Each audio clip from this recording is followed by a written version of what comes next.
Hey fellow fish freaks, Wise Guy here for Wise Guy's Vlog.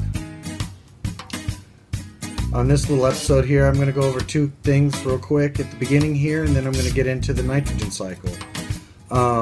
This particular video I made a while ago, but I kept shelving it because people kept putting on nitrogen cycle videos, and I thought, well, I'd wait a little bit afterwards. But it seems to be a pretty common subject. It's a good thing you can find it easily on YouTube. So I watched a video that Michael Ahrens did from Ahrens Aquariums on YouTube, and he did a really nice job of explaining the nitrogen cycle, and he did it real quick in like 3 minutes. And I said, yeah, I've got one and I want to put it out there, but I keep waiting. And he was just like, hey man, put it out there, you know, it'd be great to see it. So I don't know if he'll see this video or not, but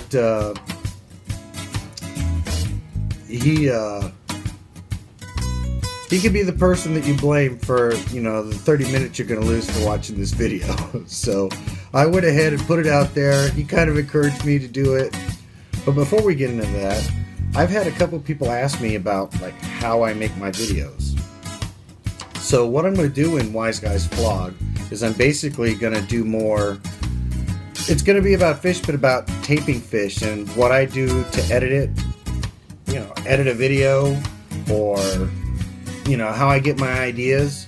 And hopefully people can take that and they can do their own ideas and go further and beyond what I'm capable of. To be completely honest, I never made a video before that first video. If you go on my YouTube channel, go to videos, go to the very bottom, I think it's called 36-gallon tank iPhone test. That is the first video I ever made, besides like a piano recital or something like that. That was the first creative video that I ever made. And it's just, as you see all those videos and go up them, you're watching me learn how to make videos and things like that. I am by no means at all an expert, and I don't want it to come across at all that I know what I'm doing. I don't. I'm totally clueless. But I get an idea and I try it and see where it goes. So, not so much in this episode of Wise Guy's Vlog, but in the next one, I'm going to go over the things that I use to make videos, and maybe some tips on how I see videos when I look at them on YouTube, and, you know, compared to how I make videos or vice versa. But anything that I can do to help somebody that they feel that I do in my videos that they want to reproduce, I have no problem showing any of that kind of thing. So leave a comment if you have something, a question about something I did in one of my videos. I'll do my best to show you how I did it. And without further ado, here is the video about the nitrogen cycle. Fish boat.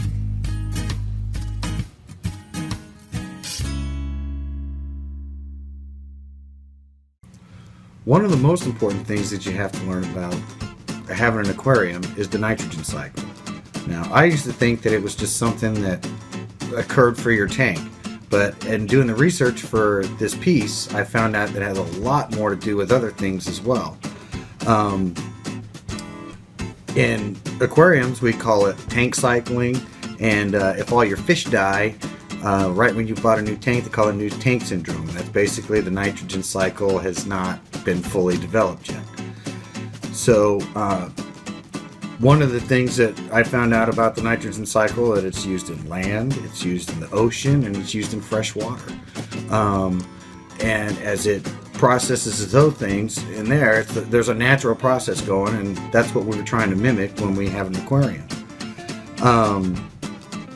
It works in several different ways, and an example would be like this. In farming, we tend to use nitrogen in an artificial form. We use that to kickstart the nitrogen. nitrogen cycle and give the plants extra cycle to make them grow extra fast and extra good. You know what I'm saying? Nitrogen is a key component in making chlorophyll. My city water has very little, if any, nitrogen levels in it at all, so I fertilize my lawn with a nitrogen-rich fertilizer. This makes my lawn get really nice and green. The other thing that makes my grass green is rainwater. Rainwater can have up to 30% more nitrogen than your average tap water. I also like to reuse my old tank water to help give a little nitrogen boost to this tree and the plants that are around it. I got some great oregano out of here. As helpful as nitrogen is, it also could be a killer.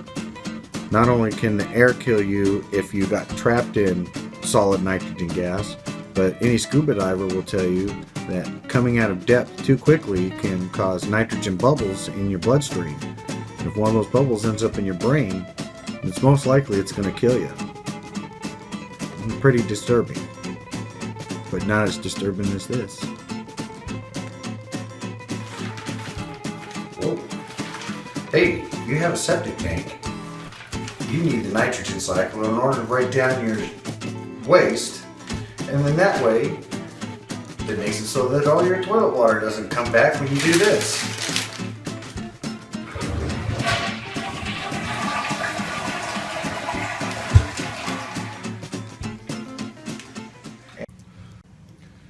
Today's episode of Fish by Glass is brought to you by Safeway Country Buttermilk Bread.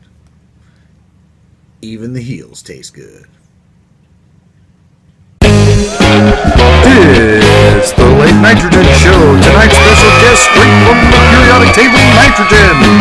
Tonight's show is brought to you by Safeway Country Buttermilk Bread. It tastes good. And here's the host of the Late Nitrogen Show, yyzgeye.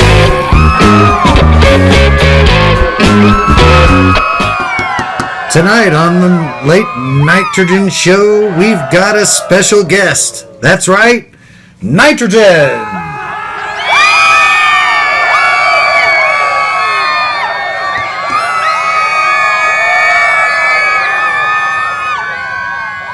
Where's the nitrogen? It's not here. What do you mean it's not here? It's like 78% of the atmosphere.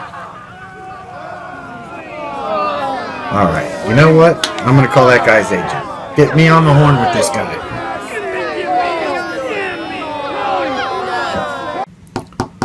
So, we're back now, and we're here with Nitrogen. And how's it going, Nitrogen? Yes, I'm doing fine now, but the traffic here was terrible. Yeah, I know what you're talking about. Well, I do know that you have been around since the beginning of the universe, but you've only been in the public eye for a relatively short time. Can you elaborate on any of that? Yes, I was discovered in 1772 by Daniel Rutherford. I was a gas that could put out flames in animals with my gas. They named me the Greek word for lifeless. Ah, I see. Well, I hear that you made it onto the periodic table. What about that? What kind of honor is that? Yes, it's wonderful. They put my face on the periodic table, and they had me be the 7th thing on the periodic table, because I was the 7th most abundant element in the Milky Way. Maybe even in the universe. I don't know. It's my gas. Well, one of the things I do know about you is you have a pretty strong triple bond. How does that work with that triple bond? Yes, so I don't know if you know this, but, don't mean to brag, I make up 78% of this atmosphere. I have a strong bond that makes it harder for organisms like you to convert into useful compounds. This is the same for industrial uses as well. Oh, I see. But you can be made into other compounds. I know that there's quite a few. Can you name some of those compounds that you can be made into? Yes, Nitrogen is a nice nitrous oxide for, giving your car a little boost. Liquid nitrogen's to cool the rockets for NASA. Nitroglycerin is for explosives. I'm using artificial fertilizers for growing food. I'm used with carbon dioxide. It can help preserve those vegetables. I need antibiotics and blood pressure medications that need nitrogen compounds to work. Life needs this element too. So I see here that life does need nitrogen, and so what exactly does life use nitrogen for itself? Yes, nitrogen is consumed through organ compounds. Nitrogen is an important component in plants making chlorophyll. Well, that's our guest nitrogen for tonight, and we'll see you tomorrow, nitrogen.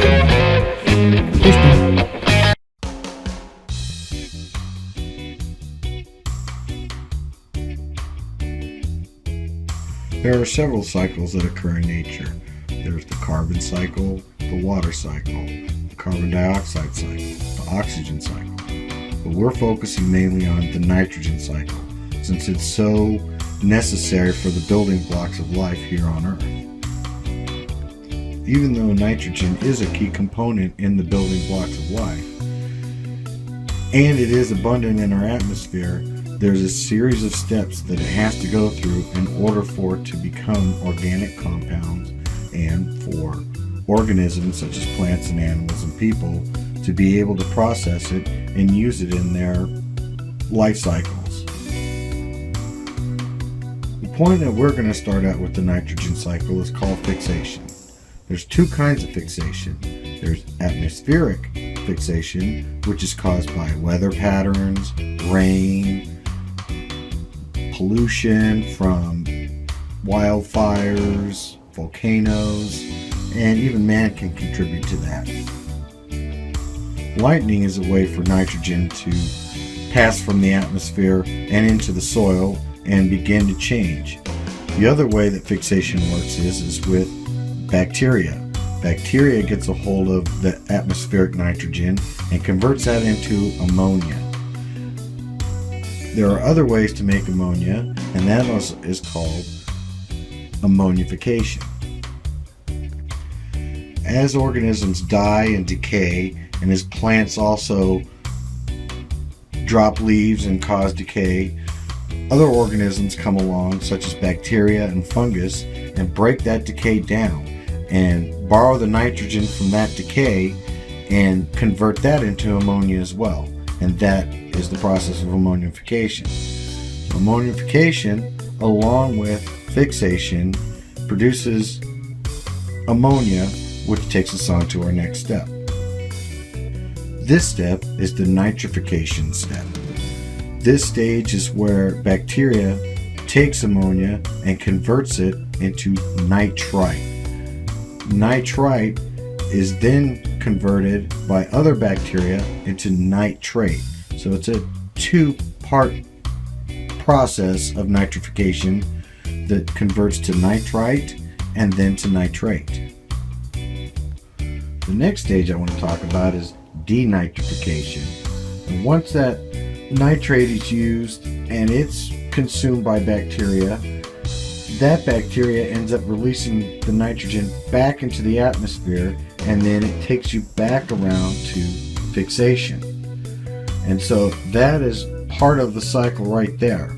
But there's another key component in that cycle, and that part is assimilation.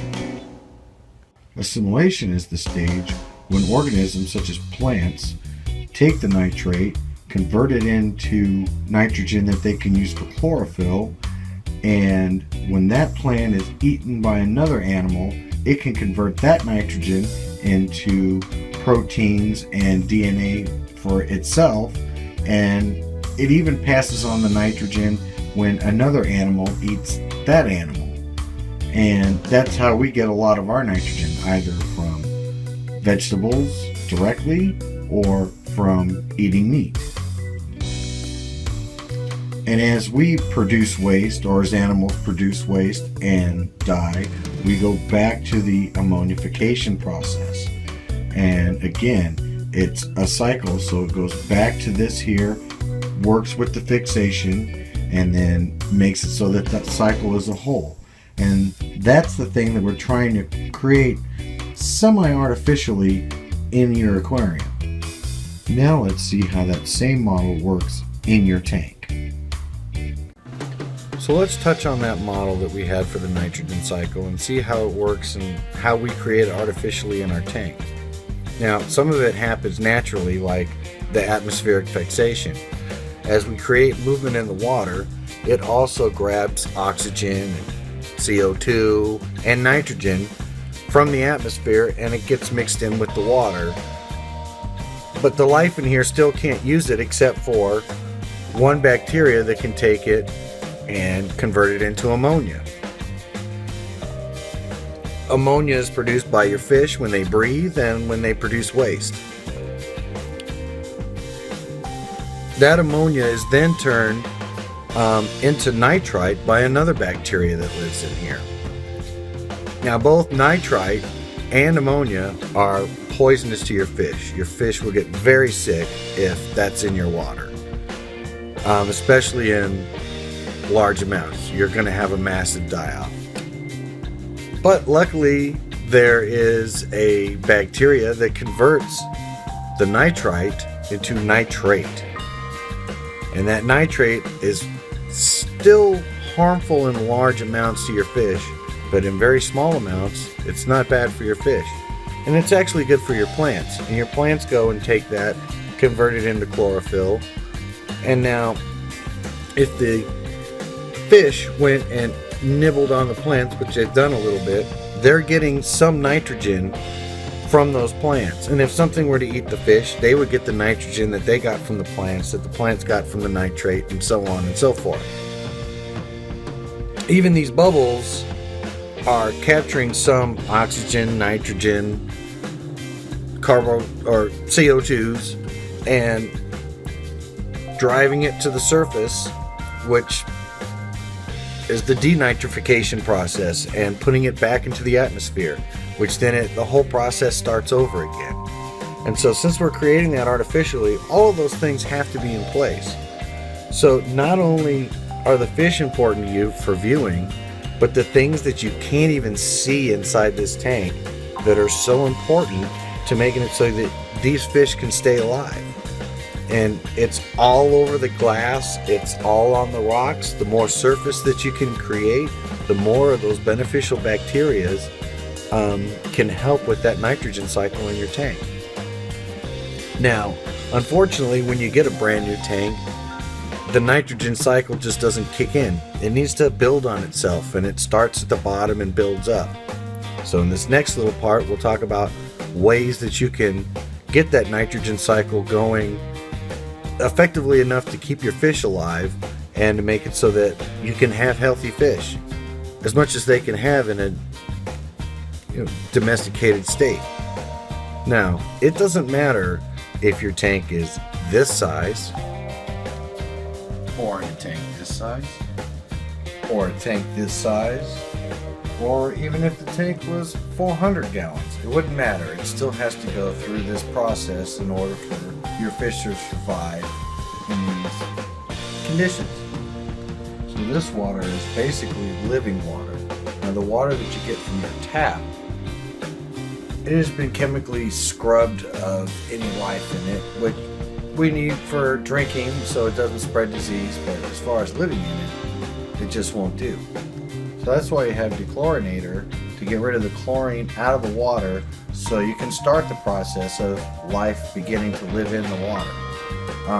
When you put in prime or conditioner that takes out the chlorine, it also puts in bacteria and slime coat for the fish. And that bacteria is the bacteria that gets started on the whole process. Now there are a few ways that you can cycle your tank. And if you have a brand new tank, you pretty much have to start from scratch. You're going to have to build up that bacteria over a longer period of time. So the different ways that you can cycle your tank is one, without fish, where you can add ammonia and throw in food, and it simulates the fish being in there, and that's enough to get the bacteria to start growing and get the levels that you want. But that could take a long time. That can take up to 2 months.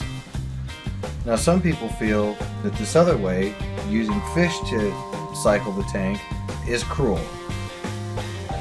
I think it really depends on how many fish you put in there and how you cycle it. If you put a bunch of fish in there at one time, you're going to have mass die-offs and the fish are going to suck. But if you have very small fish that don't produce a lot of waste, and they can get the cycle going without having to suffer from nitrite and ammonia poisoning.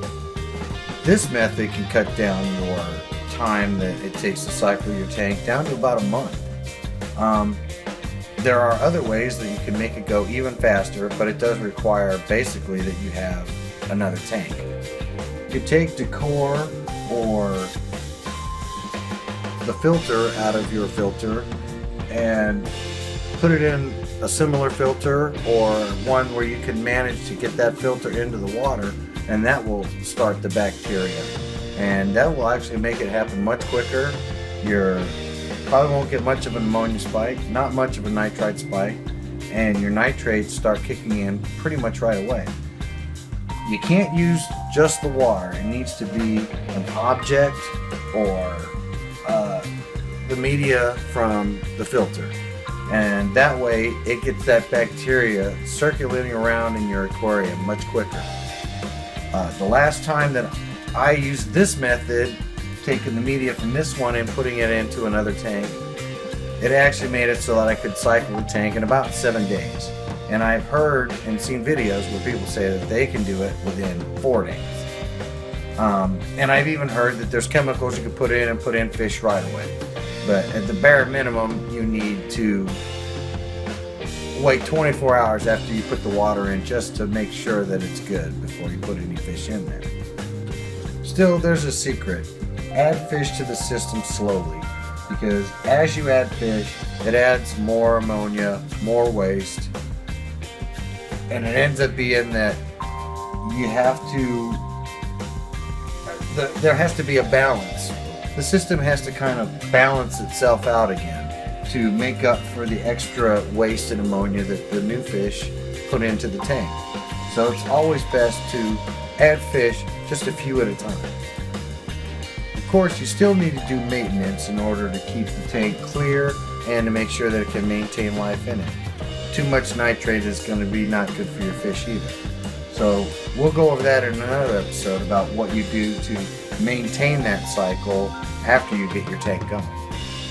So as far as the nitrogen cycle, I hope that's way more than you ever wanted to know about it. Fishbone.